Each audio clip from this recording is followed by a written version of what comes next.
ఈ సీరియల్‌లో ఏం జరిగిందో తెలుసుకోవాలి అనుకుంటున్నారా? అయితే వెంటనే మనం సీరియల్‌లోకి వెళ్ళిపోదాం. ఇక అక్షయ్ అయితే ఆఫీస్ రిబ్బన్ కటింగ్‌కి వెళ్ళిన దగ్గరికి ఇంకా ఒక అమ్మాయి అయితే అక్షయ్‌కి ఫ్లవర్ వాజ్ ఇస్తుంది. అలాగే అక్షయ్‌తో సార్ మీతో ఒక్క 10 నిమిషాలు మాట్లాడాలి సార్ బిజినెస్ గురించే అని అడగడంతో అక్కడ ఉన్న వాళ్ళందరూ వెళ్ళండి సార్ పర్వాలేదు అని చెప్పి ఇంకా అక్షయ్‌నైతే తనతో పాటు లోపలికి పంపిస్తారు. ఇక తనైతే అక్షయ్ దగ్గరికి వచ్చి సార్ మీరంటే నాకు చాలా ఇష్టం సార్ నేను మీ ఫ్యాన్ సార్ అని చెప్పడంతో అక్షయ్ చాలా ఆశ్చర్యంగా ఏంటి నువ్వు నా ఫ్యానా ఏం మాట్లాడుతున్నావు నేనేమి సెలబ్రిటీని కాదు అని అక్షయ్ మాట్లాడడంతో అక్షయ్ మాటలకి ఆ అమ్మాయి అయితే చూడండి సార్ ఇంతకుముందు మిమ్మల్ని ఒక బిజినెస్ మీటింగ్లో చూశాను అప్పట్నుంచి మిమ్మల్ని చూసి మీ ఫ్యాన్ అయిపోయాను ఆ అభిమానం కాస్త వ్యామోహంగా మారింది ఆ వ్యామోహమై ప్రేమ అయింది నేను నేను మిమ్మల్ని ప్రేమిస్తున్నాను అని చెప్పి ఇక ఆ అమ్మాయి అయితే అక్షయ్కి ఒక ఫ్లవర్నిచ్చి ప్రపోజ్ చేస్తుంది. ఇక అక్షయ్ అయితే ఏయ్ ఏం మాట్లాడుతున్నావు అసలు బుద్ధుందా నీకు నువ్వేంటి నేనేంటి అయినా నాకు పెళ్ళయింది ఒక కూతురుంది నన్ను ప్రేమించడం ఏంటి అని చెప్పి ఇక అక్షయ్ అయితే ఆ అమ్మాయికి చీవాట్లు పెడతాడు. ఆ అమ్మాయి లేదు లేదు సార్ మీకు పెళ్ళై పిల్లలున్నా సరే నాకు మీరే కావాలి నేను మిమ్మల్ని ఎంతగానో ప్రేమిస్తున్నాను ప్లీజ్ సార్ నన్ను పెళ్లి చేసుకోపోయినా పర్వాలేదు కనీసం మీ ఉంపుడు గతిగానే ఉంటాను అని చెప్పి ఇక ఆ అమ్మాయి అయితే అక్షయ్ని ఇబ్బంది పెడుతుంది. అక్షయ్ చాలా కోపంగా ఆ అమ్మాయి చెంప పగల కొడతాడు. ఇక ఆ అమ్మాయి అయితే ఏడ్చుకుంటూ బయటికి వస్తుంది. ఇక బయట నుంచి తన బట్టల్ని తనే చింపుకుంటూ వద్దు నన్నేం చెయ్యొద్దు అని పరిగెత్తుకుంటూ అక్కడి నుంచి వస్తూ ఉంటే అక్షయ్కి ఏమీ అర్థం కాక ఏయ్ ఆగు ఆగు అని చెప్పి అక్షయ్ కూడా ఆ అమ్మాయి వెంట పడతాడు. ఇక అక్కడ ఉన్న వాళ్ళందరూ కూడా ఆ అమ్మాయిని చూసి ఏమైంది ఎందుకలా ఏడుస్తున్నావు అని అంటూ ఉంటే ఇక ఆ అమ్మాయి సార్ సార్ ఈయన ప్రవర్తన అస్సలు బాగాలేదు సార్ బిజినెస్ డీల్ కోసం మాట్లాడడానికి లోపలికి తీసుకెళ్ళినా నన్ను తప్పుగా మాట్లాడుతున్నాడు పైగా తన ఆఫీస్లో నాకు అవకాశం ఇస్తా అంటున్నాడు తనకి ఉంపడగత్తెగా ఉండమని తప్పుగా మాట్లాడుతున్నాడు చూడండి సార్ నా బట్టలు కూడా ఎట్లా చింపేశాడు అని చెప్పి ఇక ఆ అమ్మాయి అయితే అక్షయ్ గురించి అందరి ముందు తప్పుగా చెప్తుంది. ఇక రిబ్బన్ కటింగ్కి పిలిచిన ఆ కంపెనీ ఎండి ఏంటయ్యా ఇది నువ్వేదో పెద్ద మనిషివని నిన్ను చూసి చాలా గొప్పగా ఫీల్ అయ్యి నువ్వే నా ఇంప్రెషన్ అని చెప్పి నిన్ను చూసే నేను ఇంత ఎత్తుకి ఎదగాలని ఎంతగానో అనుకున్నాను కానీ నువ్వు ఇట్లాంటి వాడివని అస్సలు అనుకోలేదు ఇలా అమ్మాయిల విషయంలో ఇంత తప్పుగా ప్రవర్తిస్తావా అని చెప్పి ఇక అతనైతే అక్షయ్ని అవమానిస్తూ ఉంటాడు. అలాగే అక్షయ్ని ఇష్టం వచ్చినట్టు మాట్లాడతాడు. ఇక ఆ అమ్మాయి అయితే ఏడుస్తూ అక్షయ్ వైపు దొంగ చూపులు చూస్తుంది. అక్షయ్ చూడండి తన కావాలని చెప్తుంది నేను అట్లాంటి వాణ్ణి కాదు నా క్యారెక్టర్ అట్లాంటిది కాదు తిను అబద్ధం చెప్తుంది అని చెప్పి అక్షయ్ వాళ్ళందరికీ చెప్పి నమ్మించడానికి ప్రయత్నిస్తుంటే ఆ అమ్మాయి మాత్రం లేదు ఈయన నా విషయంలో తప్పుగా ప్రవర్తించాడు నీకు ఎంత శాలరీ కావాలంటే అంత శాలరీ ఇస్తాను నా కంపెనీకి వచ్చి అలాగే నాతో పాటు నా పర్సనల్ అవసరాలకు కూడా నువ్వు నాతో ఉండిపో అన్నట్టు అని పిచ్చిగా మాట్లాడాడు సార్ అని చెప్పి ఇంకా ఆ అమ్మాయి అయితే సిగ్గు విడిచి చెప్తున్నాను అని చెప్పి ఇక అన్ని విషయాలు కూడా వాళ్ళందరితో అక్షయ్ గురించి చాలా తప్పుగా మాట్లాడుతుంది. ఇంకా పక్కన ఉన్నవాళ్ళు నీలాంటి వాడిని ఈరోజు ఈ కంపెనీకి చీఫ్ గెస్ట్గా పిలవడం చాలా పెద్ద తప్పైంది నేను చాలా పెద్ద తప్పు చేశాను నువ్వేదో పెద్ద మనిషివని పెద్ద బిజినెస్ మ్యాన్వని ఏదేదో అనుకున్నావు కానీ నీవన్నీ ఇంత చీప్గా ఉంటాయని అస్సలు ఆలోచించలేదని ఇక అతనైతే అక్షయ్ గురించి నోటికి వచ్చినట్టు వాగుతూ ఉంటే ఇంకా అవని అయితే ఆపండి అని గట్టిగా అరుస్తుంది. అలాగే అక్కడికి వచ్చి ఆ అమ్మాయి చెంప పగల కొడుతుంది. ఒక్కసారిగా ఆ అమ్మాయి ఏయ్ ఎవరు నువ్వు నన్నెందుకు కొడుతున్నావు చూడు నువ్వు ఈ ఆఫీస్కి ఫ్లవర్ డెకరేట్ చేయడానికి వచ్చావు నువ్వు నన్ను కొడతావా అని చెప్పి ఆ అమ్మాయి రివర్స్లో అవని మీద చెయ్యి ఎత్తబోతుంటే అవని చెయ్యి దించు, లేకపోతే అక్కడికక్కడే ఆ చేతిని నరికేస్తాను. ఏంటి, ఏం మాట్లాడుతున్నావు? నిన్ను ఆయన తప్పుగా మాట్లాడా?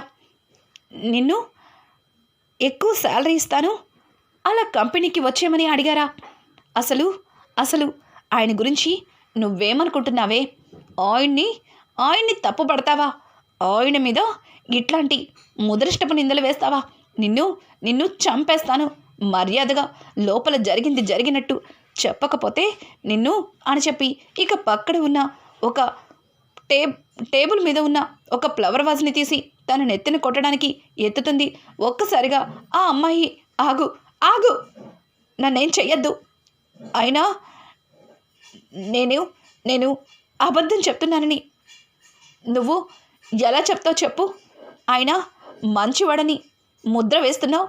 అసలు ఆయన గురించి నీకేం తెలుసని లోపల జరిగిందంతా నువ్వేదో కళ్ళతో చూసినట్టు మాట్లాడుతున్నావు అని అంటుంటే ఇక అవని అయితే, చూడు, ఆయన ఎట్లాంటి వాడో, ఆయన బిహేవియర్ ఎలా ఉంటుందో, అలాగే ఆయన క్యారెక్టర్ ఏంటో నాకు బాగా తెలుసు. నీ పద్ధతి చూస్తుంటే నువ్వే కావాలని ఆయన గురించి తప్పుగా వచ్చి చెప్తున్నావనిపిస్తుంది. చూడండి సార్, ఖచ్చితంగా ఆ క్యాబిన్లో సీసీ కెమెరా ఉండే ఉంటుంది. ఒక్కసారి ఆ సీసీ కెమెరా చెక్ చేస్తే జరిగిందేంటో తెలుస్తుంది అని చెప్పడంతో ఆ మాటలకి ఆ అమ్మాయి, ఏంటి ఇక్కడ డెకరేట్కి వచ్చి ఏదో నువ్వే ఈ కంపెనీకి ఓనర్ లాగా, ఏదో సిఐడి ఆఫీసర్ లాగా మాట్లాడుతున్నావు. నేను అబద్ధం చెప్తానా? నా మీద నేనే మచ్చ వేసుకుంటానా? అసలు ఈయన గురించి అంతలాగా చెప్తున్నావు. ఈయన గురించి నీకేం తెలుసో, అసలు ఈయన నీకు ఏమవుతాడని అని చెప్పి ఇక ఆ అమ్మాయి అయితే ఇష్టం వచ్చినట్టు అవనితో మాట్లాడుతుంది. అవని, ఇంకొక మాట మాట్లాడావంటే చంపేస్తాను. ఆయన ఎవరు అని పదే పదే అడుగుతున్నావు కదా. ఆయన నా మెడలో తాళి కట్టిన నా భర్త. ఆయన గురించి నువ్వెన్ని చెప్పినా వినడానికి ఇక్కడ నేను సిద్ధంగా లేను. అలాగే ఆయన ఏ తప్పు చెయ్యరని నాకు తెలుసు. చూడండి, ఒక్కసారి ఆ క్యాబిన్ సీసీ కెమెరా ఎక్కడుంది అని అడగడంతో ఇక అక్కడ ఉన్న సెక్యూరిటీ ఆ సీసీ ఫుటేజ్ని చూపిస్తారు. అందులో ఆ అమ్మాయి అక్షయ్కి ఫ్లవర్ ఇచ్చి అక్షయ్ని హక్ చేసుకుంటే అక్షయ్ దూరంగా నెట్టి ఆ అమ్మాయి చెంప పగల కొడతాడు. ఆ తర్వాత ఆ అమ్మాయి, నన్నే కొడతావా, చెప్తా నీ పని అని చెప్పి ఇక బయటికి వచ్చి ఏడుస్తూ పరిగెత్తుకుంటూ వాళ్ళందరి ముందుకి వస్తుంది. అలాగే తన ఒంటి మీద ఉన్న బట్టలు తనే చింపుకుంటుంది. అదంతా చూసిన ఆ కంపెనీ ఎండి ఒక్కసారిగా షాక్ అయిపోతాడు. ఇక ఆ అమ్మాయి అయితే భయపడిపోతుంది. ఇంకా వెంటనే సెక్యూరిటీ, ఇట్లాంటి వాళ్ళు మన కంపెనీలో పనిచేయడానికి అస్సలు వీల్లేదు. ఇంకొక మాట, ఇట్లాంటి వాళ్ళని బయట వదిలేయకూడదు. ఇట్లాగే పెద్ద పెద్ద వాళ్ళందరినీ పట్టుకుని డబ్బులు గుంజడానికి ఇట్లాంటి పనులు చేస్తారు. చూడు, ఈ అమ్మాయిని పోలీసులకి అప్పగించు అని చెప్పడంతో ఇక అమ్మాయి, సార్ నన్ను క్షమించండి, తప్పు చేశాను, తెలియక తప్పు చేశాను అని చెప్పి ఇక అమ్మాయి మాట్లాడుతూ ఉంటే, ఆగు అని అవని అయితే ఇక అమ్మాయిని ఆగమంటుంది. చూడు, మర్యాదగా ఆయనకి సారీ చెప్పు అని చెప్పి ఇంకా అవని అయితే ఆ అమ్మాయితో చెప్పడంతో ఆ అమ్మాయి, సారీ సార్, సారీ, నేను మీ విషయంలో చాలా తప్పుగా ప్రవర్తించాను. మీరేంటో తెలియకుండా మిమ్మల్ని అందరి ముందు అవమానించాను. నన్ను క్షమించండి, చాలా పెద్ద తప్పు చేశాను అని చెప్పి ఇక ఆ అమ్మాయి అయితే క్షమాపణ చెప్పి అక్కడి నుంచి వెళ్ళిపోతుంది. ఇక జరిగిన దానికి అక్షయ్కి ఆ కంపెనీ వాళ్ళు క్షమాపణ అయితే చెప్తారు. ఇంకా అవని కూడా అక్కడి నుంచి వెళ్ళిపోతుంది. అలా అవని వెళ్తూ ఉంటే అక్షయ్ అవని కోసం అదంతా చూసేసరికి అక్కడ అవని కనిపించదు. ఇంకా అక్షయ్ వెంటనే తన కార్ తీసుకుని వెళ్తూ ఉండగా అవని దారిలో కనిపిస్తుంది. ఆగవని అని చెప్పి అవనిని పిలవడంతో ఇంకా అవని, ఏంటండి అని అడగడంతో దానికి అక్షయ్, అవని, నేను ఏ తప్పు చేయలేదని నువ్వు ఎలా కనిపెట్టగలిగావు? అసలు నువ్వు క్యాబిన్లో ఏం జరిగిందో కూడా తెలీదు, కానీ నేనే తప్పు చేయలేదని అందరి ముందు ఎట్లా చెప్పగలిగావు? అసలు నీకెలా తెలుసు అని అడగడంతో ఆ మాటలకి అవని, చూడండి, నా భర్త ఎట్లాంటివాడో నాకు తెలుసు. నా భర్త గురించి ఒకరు చెప్పనక్కర్లేదు. నాకు మీ మీద నమ్మకం ఉంది. మీరు అట్లాంటి తప్పులు చెయ్యరని నేను మిమ్మల్ని నమ్ముతున్నాను. కాబట్టి అందరి ముందు మీరే తప్పు చెయ్యరని ఆ అమ్మాయిని కొట్టాను. చూడండి, జరిగిందేదో జరిగిపోయింది. అదే ఆలోచించి బాధపడకండి. ఇక బయలుదేరండి అని చెప్పి ఇక అవని అయితే అక్కడి నుంచి వెళ్ళిపోతుంది. అవని అలా వెళ్ళిపోవడంతో అక్షయ్ మరింత కుంగిపోతాడు. ఎందుకంటే అవని అక్షయ్ని ఎంతగా నమ్ముతుందో, ఎంతగా ప్రేమిస్తుందో అర్థం చేసుకున్న అక్షయ్కి తను చేస్తుంది తప్పని తన మనసుని ఇంకా బాధ పెడుతుంది. ఇక ఇది ఇలా ఉండగా పల్లవి అయితే ఇంకా ఆ అమ్మాయి కోసం వెయిట్ చేస్తుంటుంది. ఇంతలో ఆ అమ్మాయి పల్లవి దగ్గరకు వచ్చి తల కిందకి దించుకుంటుంది. పల్లవి అయితే ఆ అమ్మాయిని చూసి, ఏంటి, ఏం చెప్పట్లేదు? నీకోసమే ఎదురు చూస్తున్నాను. అయినా అక్కడ అనుకున్నది అనుకున్నట్టు జరిగిన తర్వాత నాకు ఫోన్ చేసి చెప్పాలని నీకు తెలీదా అని అంటుంటే ఇక ఆ అమ్మాయి, సారీ మేడం, నేను మీరు చెప్పినట్టే చేశాను. కానీ అక్కడ ఫ్లవర్ డెకరేట్ కోసం ఒక అమ్మాయి వచ్చింది. ఆవిడ అంత నాశనం చేసింది అని అంటుంటే, ఏంటి, ఫ్లవర్ డెకరేట్ కోసం వచ్చిన అమ్మాయి అంత నాశనం చేసిందా? ఏమైంది అని అడగడంతో ఇక అమ్మాయి అయితే జరిగిందంతా కూడా పల్లవికి చెప్తుంది. పల్లవి చాలా కోపంగా ఆ అమ్మాయి చెంప పగలగొడుతుంది. ఏంటి మేడం, నేనేదో తప్పు చేసినట్టు మీరు నన్ను కొడతారేంటి? అక్కడ ఆవిడ కొట్టింది, ఇక్కడ మీరు కొడుతున్నారు. ఏదో డబ్బు అవసరం కాబట్టి మీరు చెప్పమన్నట్టల్లా చేశాను. కానీ అక్కడ ఆవిడ ఆయన భార్యట ఇష్టం వచ్చినట్టు గొడవ చేసింది. పైగా నేనే తప్పు చేశానని అందరి ముందు రుజువు చేసింది. నాకు ఇప్పుడు ఉద్యోగం పోయింది. అలాగే మరొక దగ్గర ఉద్యోగం కూడా దొరికే అవకాశం లేదు. ఇదంతా మీరిచ్చే డబ్బు వల్ల ఆశపడి చేసిన పని. ఈ డబ్బు కోసం నాకు ఇక ఉద్యోగమే లేకుండా చేసుకున్నాను చా అని అనుకుంటూ ఆ అమ్మాయి అయితే పల్లవిని విసుక్కుని అక్కడి నుంచి వెళ్ళిపోతుంది. పల్లవి అయితే, అవని, నువ్వు అడుగడుగున నాకు అడ్డం పడుతూనే ఉన్నావు. నిన్ను ఏదో ఒకటి చేసి శాశ్వతంగా ఆ ఇంట్లోకి రాకుండా చెయ్యాలి. అమ్మమ్మ చెప్పినట్టు శ్రేయాని నా వైపు తిప్పుకోవాలని ప్రయత్నిస్తున్నాను. శ్రేయ వైపు నుంచి నరుక్కు రావాలి అని చెప్పి ఇక పల్లవి అయితే ఇంటికి బయలుదేరుతుంది. ఇంకా ఇంట్లో అయితే అక్షయ్ హాల్లో సోఫాలో కూర్చుని ఆలోచిస్తూ ఉంటాడు. ఇంతలో పార్వతి, అక్షయ్, ఈరోజు ఆఫీస్ ఓపెనింగ్కి వెళ్ళానన్నావు. వెళ్ళిన దగ్గర నుంచి ఏంటి చాలా డల్గా కనిపిస్తున్నావు అని అంటూ ఉంటే ఆ మాటలకి అక్షయ్ అస్సలు ఉలుకు పలుకు లేకుండా మౌనంగా ఆలోచిస్తుంటాడు. ఇంతలో రాజేంద్ర, రే అక్షయ్, ఏమైందిరా? మీ అమ్మనితో మాట్లాడుతుంటే నువ్వు ఒక్క మాట కూడా మాట్లాడవేంటి అని పిలవడంతో అక్షయ్ ఒక్కసారిగా ఉలిక్కి పడ్డట్టుగా, ఆ అమ్మా, చెప్పమ్మా, నాతో ఏమన్నా మాట్లాడాలా అని అంటుంటే, అదేంటి అక్షయ్, మీ అమ్మ ఇందాకటి నుంచి నిన్ను పిలుస్తున్నా ఉలుకు పలుకు లేకుండా ఏదో ఆలోచిస్తున్నావు. ఉదయం ఆఫీస్ ఓపెనింగ్కి వెళ్ళావు. అక్కడి నుంచి వచ్చిన దగ్గర నుంచి గమనిస్తున్నాను. ఇట్లాగే డల్గా ఉన్నావు. ఏం జరిగింది అని అడగడంతో ఇక అక్షయ్, అమ్మా,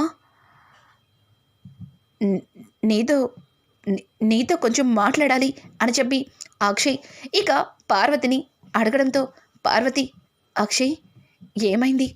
నువ్వు బాగానే ఉన్నావు కదా? నేను చూస్తుంటే నాకెందుకో భయంగా ఉంది. ఏమైంది అక్షయ్ అని చెప్పి పార్వతి కంగారుగా అక్షయ్ని పట్టుకుని అడుగుతూ ఉంటే ఇక ఇంట్లో అందరూ కూడా అక్కడికి వస్తారు. ఇంతలో కమల్, అన్నయ్య, ఏమైందన్నయ్య, ఎందుకలా ఉన్నావు అని అడగడంతో ఇక అక్షయ్, నేను బాగానే ఉన్నాను అని చెప్పి ఎవరిని దగ్గరికి రావద్దన్నట్టుగా తన చేతుల్ని అడ్డం పెడతాడు. ఇంకా పార్వతి వైపు చూసి, అమ్మా, నువ్వు తీసుకున్న నిర్ణయాన్ని నేనెప్పుడు కూడా తప్పు పట్టను. కానీ అవని విషయంలో నువ్వు తీసుకున్న నిర్ణయం తప్పనిపిస్తుందమ్మా అని చెప్పడంతో ఒక్కసారిగా పార్వతి షాక్ అయిపోతుంది. అలాగే పల్లవి అయితే, ఏంటి అక్షయ్ బావా అవని గురించి ఏదో చెప్పాలని చూస్తున్నాడు. ఇప్పుడు కనుక అక్షయ్ బావా అవనిని మళ్ళీ ఇంటికి తీసుకురావడానికి అత్తయ్యని ఒప్పించడానికి మాట్లాడుతున్నాడు అనిపిస్తుంది. ఏదో ఒకటి చెయ్యాలి అని చెప్పి పల్లవి అయితే ఆలోచిస్తూ ఉంటుంది. ఇంకా పార్వతి అయితే, ఏం మాట్లాడుతున్నావు కమల్, సారీ ఏం మాట్లాడుతున్నావు అక్షయ్, అవని విషయంలో నేను తప్పు చేశానా? తను నన్ను చంపాలని చూసింది. మరి నన్ను చంపాలని చూసిన వ్యక్తిని ఈ ఇంట్లో ఎట్లా ఉంచుతాననుకుంటున్నావు? నేనెందుకు తప్పు చేస్తాను? తను నన్ను చంపాలని ప్రయత్నించింది, నా కళ్ళారా నేను చూశాను అని అంటుంటే దానికి అక్షయ్, అమ్మా నువ్వు అబద్ధం చెప్తున్నావని నేను అనట్లేదు, కానీ పల్లవి అట్లాంటి మనిషి కాదమ్మా, సారీ అవని అట్లాంటి మనిషి కాదమ్మా. అవని విషయంలో నువ్వు తప్పు నిర్ణయం తీసుకున్నావని నాకు అనిపిస్తుంది. అవని ఏ తప్పు చెయ్యదమ్మా. అవని ఇంట్లోకి వచ్చిన దగ్గర నుంచి అందరం చూస్తూనే ఉన్నాం. అవని ఎట్లాంటిదో మనందరికీ తెలుసు. మన కోసం, మన కుటుంబ సంతోషం కోసం అవని ఏదైనా చేసే వ్యక్తి. అట్లాంటి వ్యక్తి నిన్నెందుకు చంపాలనుకుంటుంది? అవనిని నువ్వు అన్యాయంగా బయటికి పంపించేశావమ్మా, నువ్వు తప్పు చేశావమ్మా అని అనుకుంటూ అక్షయ్ అక్కడి నుంచి వెళ్ళిపోతాడు. ఒక్కసారిగా పార్వతి అక్షయ్ మాటలకి షాక్ అయిపోతుంది. ఇంకా రాజేంద్ర వైపు చూసి, ఏవండి ఏంటండి ఇదంతా, చూసారా అక్షయ్ ఎలా మాట్లాడుతున్నాడో? నేనంట అన్యాయంగా అవనిని ఇంటి నుంచి పంపించేశానంట. నేను నిజంగానే అంత పెద్ద తప్పు చేశానా అని చెప్పి ఇంకా పార్వతి అయితే రాజేంద్రని అడగడంతో, రాజేంద్ర చూడు పార్వతి, నువ్వు తప్పు చేశావని వాడు నిన్ను వేలెత్తి చూపించట్లేదు, కానీ అవని విషయంలో నువ్వు అన్యాయంగా అవనిని ఇంటి నుంచి పంపించేశావు అని రాజేంద్ర అనడంతో, పార్వతి ఏంటండి మీరు కూడా వాళ్ళలాగే మాట్లాడుతున్నారు? నేనెందుకు అవనిని అన్యాయంగా పంపించేస్తాను? తను తప్పు చేసింది కాబట్టి శిక్షని అనుభవిస్తుంది అని అంటూ ఉంటే ఇక కమల్, అమ్మా అన్నయ్య మాట్లాడిన దానిలో తప్పేముందమ్మా? వదిన ఈ ఇంటి కోసం ఎన్నో చేసింది. బావ అక్కని వద్దనుకొని ఇంటి నుంచి వెళ్ళిపోయాడు. అక్కతో శాశ్వతంగా విడిపోవాలి అనుకున్నాడు, కానీ బావని ఒప్పించి ఇంటికి తీసుకొచ్చింది. అలాగే ఇంట్లో జరుగుతున్న ప్రతి సమస్యని తన సమస్యగా తన మీద వేసుకుంది. మనకి ఏం కావాలన్నా దగ్గరుండి చూసుకునేది. అట్లాంటి వదిన తప్పు చేసిందంటే నువ్వు ఎట్లా నమ్ముతున్నావమ్మా? ఒక్కసారి ఆలోచించు అని చెప్పి కమల్ కూడా ఇక పార్వతికి చెప్పి అక్కడి నుంచి వెళ్ళిపోతాడు. ఇక పల్లవి అయితే, ఇదేంటి అందరూ కలిసి అత్తయ్య మనసుని మార్చడానికి ప్రయత్నిస్తున్నారు. ఇప్పుడివిడ నిజంగానే మారిపోయి తానే తప్పు చేశాననుకుంటుందా? లేదు, అట్లా జరగడానికి వీల్లేదు, ఏదో ఒకటి చెయ్యాలి అని చెప్పి ఇంకా పల్లవి అయితే అనుకోకుండా కళ్ళు తిరిగి పడిపోయినట్టు నటిస్తుంది. పల్లవి అలా పడిపోవడం చూసిన పార్వతి అయితే, పల్లవి ఏమైంది అని చెప్పి ఇక పల్లవిని పైకి లేపి చిన్నగా కుర్చీలో కూర్చోబెడుతుంది. తర్వాత అక్కడ కొంచెం వాటర్ తీసుకొని పల్లవి మొహం మీద కొడుతుంది.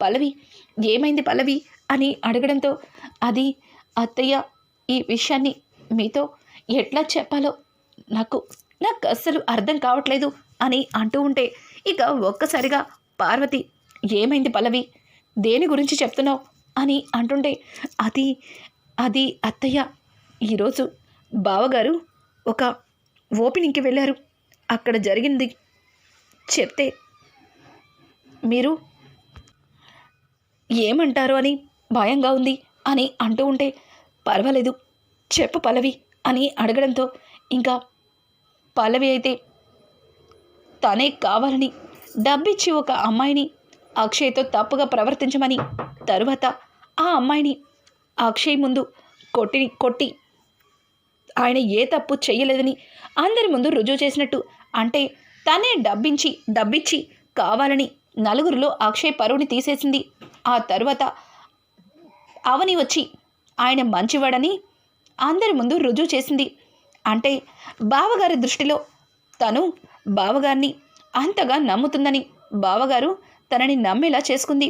పైగా మీ మీద నాకు ఎంత నమ్మకం ఉంది కానీ నా మీద మీకు ఎట్లాంటి నమ్మకం లేదని బావగారిని రెచ్చగొట్టింది.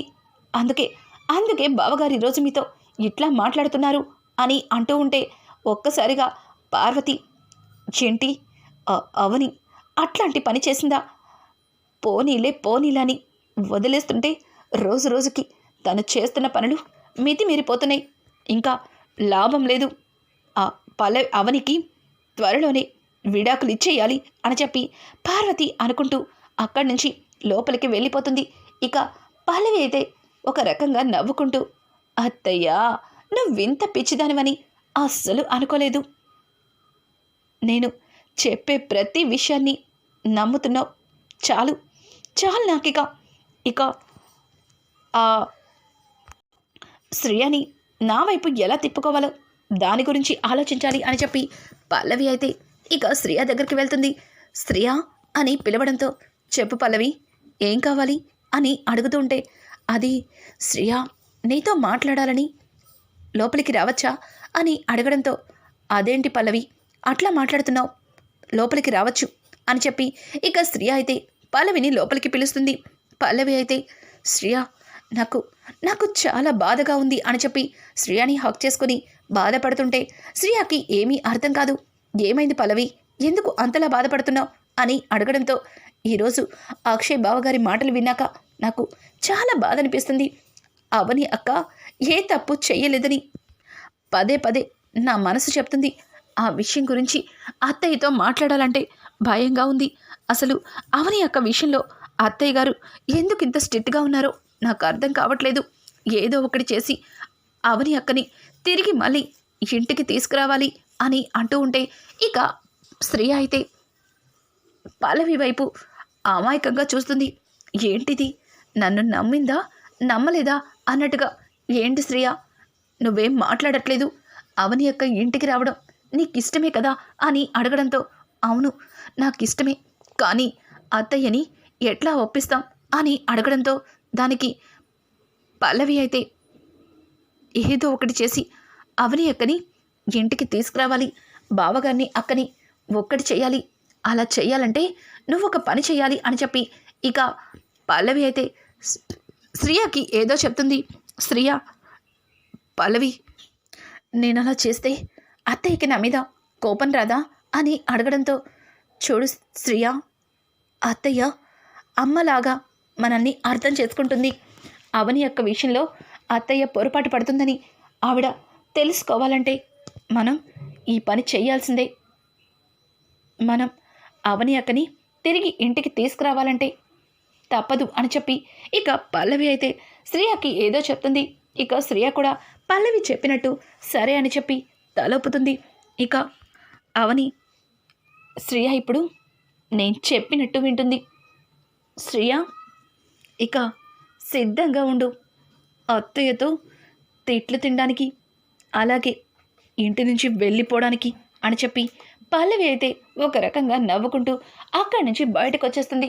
ఇక శ్రేయ అయితే, పిచ్చి పల్లవి, నేనేమి పిచ్చిదాన్ని కాదు, క్రిమినల్ లాయర్ కూతుర్ని, అట్లాగే నా భర్త పెద్ద లాయర్, అట్లాంటి వాళ్ళ మధ్యలో ఉన్న నన్ను మోసం చేసి నీ గుప్పెట్లో పెట్టుకోవాలనుకుంటున్నావు.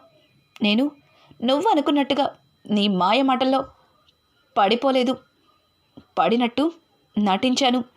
ఇక ఇంటి నుంచి నన్ను పంపించేయడం కాదు, నువ్వు చేస్తున్న మోసాలని ఒక్కొక్కటిగా అత్తయ్యకి తెలిసేలా చేస్తాను అని చెప్పి ఇక శ్రేయ అయితే తన మనసులో అనుకుంటుంది. ఇంకా చక్రధర్ అయితే పల్లవికి కాల్ చేస్తాడు. పల్లవి చక్రధర్తో మాట్లాడుతుండగా అనుకోకుండా కమల్ అక్కడికి వస్తాడు. ఒక్కసారిగా పల్లవి మాటలు విని, కమల్ షాక్ అయిపోతాడు. డాడ్, ఇక ఈ రోజుతో ఆ అవని పీడ వదిలిపోవాలి. ఇక జీవితంలో అవని మళ్ళీ ఈ ఇంట్లో అడుగు పెట్టకూడదు. అందుకే అందుకే ఒక మాస్టర్ ప్లాన్ వేశాను అని చెప్తుంటే దానికి చక్రధర్, ఏంటి బేబీ, ఏం చెప్తున్నావు అని అడుగుతుంటే, అవును అవును డాడ్, ఈరోజుతో ఆ అవని పీడ శాశ్వతంగా పోతుంది. ఇప్పుడే ఇప్పుడే అత్తయ్యతో మాట్లాడాను.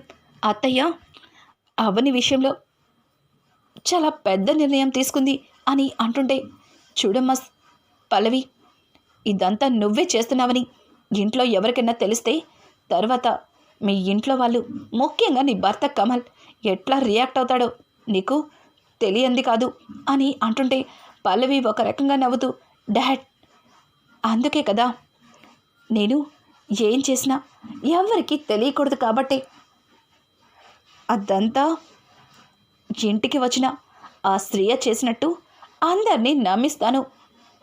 అవనితో పాటు ఈ స్త్రీని కూడా ఇంటి నుంచి బయటికి పంపిస్తాను అని చెప్పి ఇక పల్లవి ఫోన్ మాట్లాడి కాల్ కట్ చేసి వెనక్కి తిరిగి చూసేసరికి అక్కడ కమల్ కనిపిస్తాడు. ఒక్కసారిగా కమల్ పల్లవి చెంప చల్లు మనిపిస్తాడు.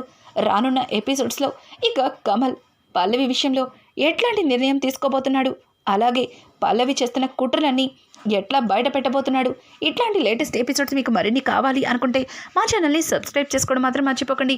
Thanks for watching. ఈ సీరియల్లో ఏం జరిగిందో తెలుసుకోవాలి